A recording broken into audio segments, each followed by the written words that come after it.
রায়গঞ্জ বিশ্ববিদ্যালয়ে জোর কদমে আন্দোলনে নেমেছে অশিক্ষক কর্মীরা। গত কদিন ধরে স্টেট কমিটির বিষয়টিকে নিয়ে বিশ্ববিদ্যালয়ে আন্দোলনে নামলেন অশিক্ষক কর্মীদের একাংশ। আন্দোলনে নেতৃত্ব দিচ্ছেন সারা বাংলা তৃণমূল শিক্ষা বন্ধু সমিতির উত্তর দিনাজপুর জেলা সভাপতি তপন নাগ। এদিন তপন নাগের নেতৃত্বে রায়গঞ্জ বিশ্ববিদ্যালয়ে ডেপুটেশন কর্মসূচি গ্রহণ করা হয়। বিশ্ববিদ্যালয়ের উপাচার্য না থাকায় এদিন রেজিস্ট্রারের হাতেই ডেপুটেশন পেশ করেন তারা। রায়গঞ্জ বিশ্ববিদ্যালয়ের উপাচার্যকে বিজেপির দালাল বলে আক্রমণ শানান তপন নাগ। তার অভিযোগ, রাজ্যপাল মনোনীত রায়গঞ্জ বিশ্ববিদ্যালয়ের উপাচার্য একের পর এক অনৈতিক কাজ করছেন। আরএসএস বিজেপি নেতাদের সঙ্গে বিশ্ববিদ্যালয়ে বসে নানা বিষয় নিয়ে আলোচনা করছেন। উপাচার্যকে সরাসরি আরএসএস এর দালাল বলে আক্রমণ তাঁর। অপরদিকে তপন নাগের মন্তব্যকে কেন্দ্র করে তীব্র বিতর্ক তৈরি হয়েছে গোটা রায়গঞ্জে। একজন অশিক্ষক কর্মী হয়ে কিভাবে বারবার স্টেট কমিটিতে বসার দাবি জানাচ্ছেন তপন নাগ, এই নিয়ে উঠছে প্রশ্ন। ইতিমধ্যেই ঘটনার সমালোচনায় সরব রায়গঞ্জ বিশ্ববিদ্যালয়ের বুদ্ধিজীবী মহল। যদিও এদিন উপাচার্য বিশ্ববিদ্যালয়ে ছিলেন না, তাই রেজিস্ট্রারের হাতেই ডেপুটেশন তুলে দেওয়া হয়। উপাচার্য এলে এই ডেপুটেশন পত্র তাঁর হাতে তুলে দেওয়া হবে বলে জানিয়েছেন রেজিস্ট্রার ডক্টর দুর্লভ সরকার। স্যার বলছে আজকে সারা বাংলা শিক্ষা বন্ধু সমিতি থেকে ডেপুটেশন দেওয়া হলো, সেই ব্যাপারে কি বলবেন? হ্যাঁ, ওনারা এসেছিলেন, ওনাদের কয়েক দফা ডেপুটেশন আমার কাছে দিয়ে গেছেন। ওনাদের 9 দফা একটা দাবিপত্র আমাকে দিয়ে গেলেন।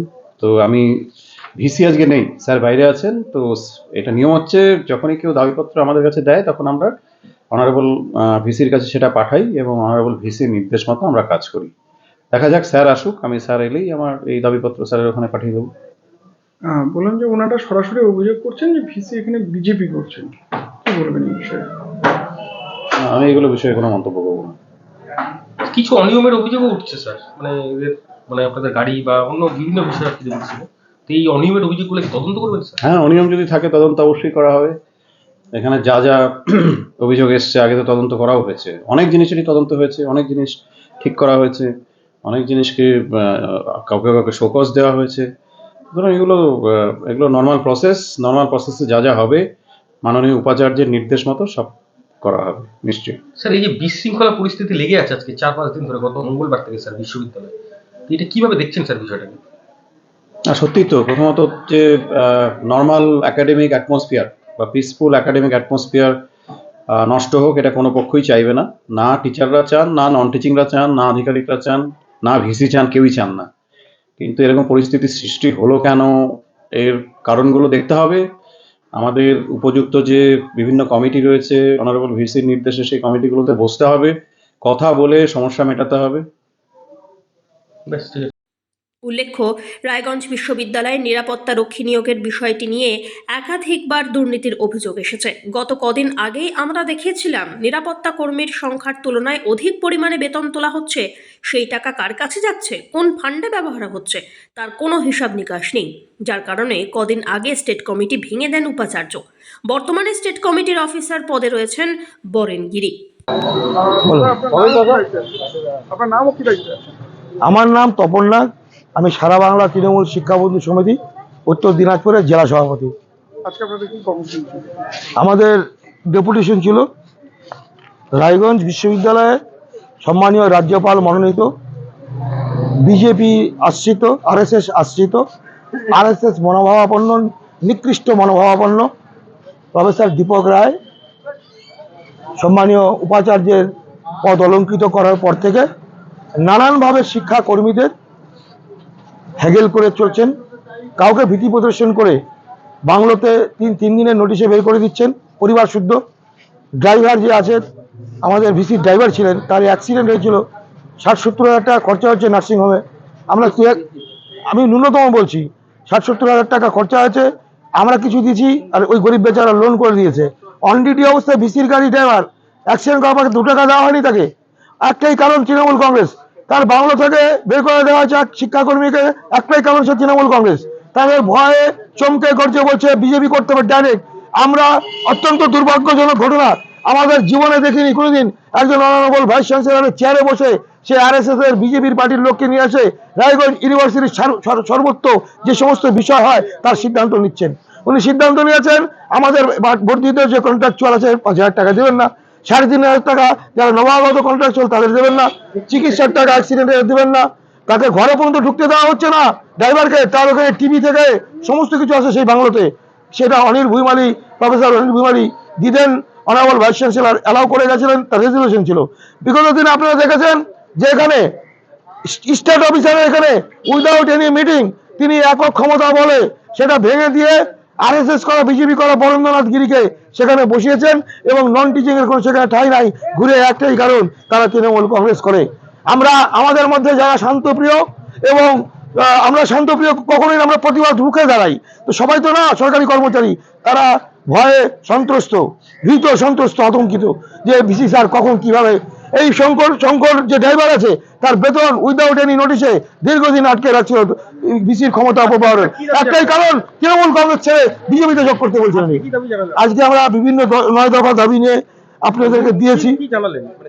আপনাদের বক্তব্য কি? আমাদের বক্তব্য যে দাবিগুলো আপনাদের দিয়েছি, মানে ওনাকে পেশ করে আপনাদের কপি দিয়েছি, সেগুলো যদি উনি আলোচনায় অন্তত না বসেন তাহলে পরে আমাদের যা বৃহত্তর আন্দোলন নেতৃত্বের সাথে কথা বলে আমরা সেটাই করব। কারণ আমরা তৃণমূল কংগ্রেস সৌজন্যতা জানি, ভদ্রতা জানি, মানবিক দিক আছে, আমাদের মুখ্যমন্ত্রী মানবিক মুখ্যমন্ত্রী। আপনাদের বিরুদ্ধে তো একটা অভিযোগ আছে, আপনারা গত 3 দিন ধরে ঠিকমতো কাজ করছেন না। না কাজ করব না এই কারণেই, মানে প্রত্যেকে উনাদের আচরণে, কেন এখানে সেদিন আমরা অবস্থান বিক্ষোভে বসেছিলাম, তারপরে রাত 2টা-2:30 যখন হয়ে যায় তখন তিনি বেরোন, উনি তো নিজেকেই তালা দিয়ে বসেছিলেন ঘরের ভিতরে, কোনো কাজ হয়নি সেদিন, কোনো কাজ উনি করতে দেননি। তাই তিনি অভিযোগ যেটা করছেন ভিত্তিহীন, মিথ্যা, এবং কারণ যে সেদিন এখান থেকে গিয়ে সমস্ত আধিকারিকদের নিয়ে যশন বানিয়েছে, ফোয়ারা তুলছে তার বাংলাদেশ সাহেবের বিরুদ্ধে যে আপনাদের অভিযোগ, হ্যাঁ। আপনারা বারবার একাধিকবার এখানে আন্দোলন করে কলেজের যে বিশ্ববিদ্যালয়ের যে সুষ্ঠু শিক্ষার পরিবেশ সেটা নষ্ট করছেন বলে অভিযোগ। আপনারা এইসব বিশৃঙ্খলার অভিযোগ না করে আপনারা তো আইনের পথেও যেতে পারেন, সেটা যাচ্ছেন না কেন? গণতান্ত্রিক পদ্ধতিতে ভারতবর্ষের রাষ্ট্রপতি, পশ্চিমবঙ্গের মুখ্যমন্ত্রী থেকে অন্যান্য স্টেটের মুখ্যমন্ত্রী, প্রধানমন্ত্রী গণতান্ত্রিক প্রয়োগের মাধ্যমে তারা আজকে সর্বোচ্চ শীর্ষ জায়গাতে আছে। আমরা গণতান্ত্রিক দেশের আইন, সেই দেশের আইন গণতন্ত্রের একটা পথ, সেটা সেই মাধ্যম দিয়ে এখানে আসছি ন্যায্য অধিকার করতে। কারণ আজকে যদি কোর্টে যাই, কোর্ট একটা লং ব্যাপার, অনেক দিনের ব্যাপার, ততদিন পর্যন্ত অনেকে কেউ রিটায়ার্ড হয়ে যাবে, কারণ অনেক টাকা নষ্ট হয়ে যাবে, কেউ মানসিক দিক দিয়ে বিপর্যস্ত হয়ে যাবে, কাউকে হসপিটালে ভর্তি করতে হবে। মনে হচ্ছে না বিশ্ববিদ্যালয়ে একটা বিশৃঙ্খলার সৃষ্টি হচ্ছে? এই বিশৃঙ্খলার খলনায়ককে, নায়ক না খলনায়ককে বিজেপির চামচা, বেলচা, আরএসএস করা লোক, বিজেপির পার্টি অফিস বানিয়ে নিয়েছে এখানে। তো উনি তো বাড়ির গার্জিয়ান যদি ঠিক না থাকে তাহলে তার সন্তানরা কি করে ঠিক থাকবে? আলোচনা করতে কথা দিয়েছিলেন অনেক সংবাদপত্রের সামনে এবং পুলিশ পার্সোনালের সামনে, আইসি টাউনবাবুর সামনে, কোর্ট আনকোর্ট বলছি, আইসি টাউনবাবু এটা জানেন, এসপি পর্যন্ত জানেন যে এটা 24 তারিখে বসবেন। তা আমরা যদি তাকে সব কথা লিখিত বলি, অফিসিয়ালি কাজে সবসময় লিখিত হয় না তো, অনেক সময় মুখের কথা যে একটা অফিস চলে, তাহলে ওই অফিসে সই সাবুত করতে করতে চলে যাবে।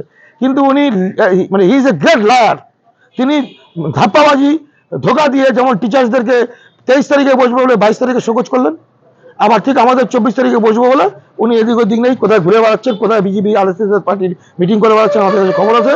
এখন এই মুহূর্তে বিজেপি পার্টি করছে, কোথায় গেছে? বিজেপির পার্টিতে মিটিং করতে, পার্টি অফিসে, মিটিংটা ওই সুপার মার্কেট ওখানে কি একটা আরএসএস এর না কিছু অফিস আছে, ওখানে কি মিটিং করছে। তো নিজের জায়গা বাদ দিয়ে নিজে গার্জিয়ান আগে ঠিক হবে তো, বিশৃঙ্খলা তো উনি আনছেন এখানে, আইন মানেন না, নিজের লোককে এখানে যেখানে সেখানে বসাচ্ছেন, গণতন্ত্র মানেন না, আইন মানেন না, ধমকে চমকে বলছেন কর্মচারী তৃণমূল বাদ দিয়ে বিজেপি করতে হবে। তো হোয়াট ইজ হ্যাপেনিং? আপনি কি জায়গা কিনতে চান? তাহলে আর চিন্তা নেই। 34 নম্বর জাতীয় সড়কের ধারে রায়গঞ্জের নট্টপাড়ায় ঠিক বিপরীতে নিউ উকিলপাড়ায় আজই সুলভ মূল্যে জায়গা কিনুন, গড়ে তুলুন নিজের স্বপ্নের ঘর। তাই আর অপেক্ষা না করে আজই চলে আসুন আমাদের এখানে, দেখে যান জায়গা, মন পছন্দের স্বপ্নের প্রাসাদ গড়ে তুলুন আপনার কেনা এই জায়গায়। তাই আজই যোগাযোগ করুন আমাদের সাথে। আমাদের ফোন নম্বর 8617827851, 6295828881, 8617033767। তাই আর দেরি নয়, আজই আসুন নিজের পছন্দের জায়গা কিনতে।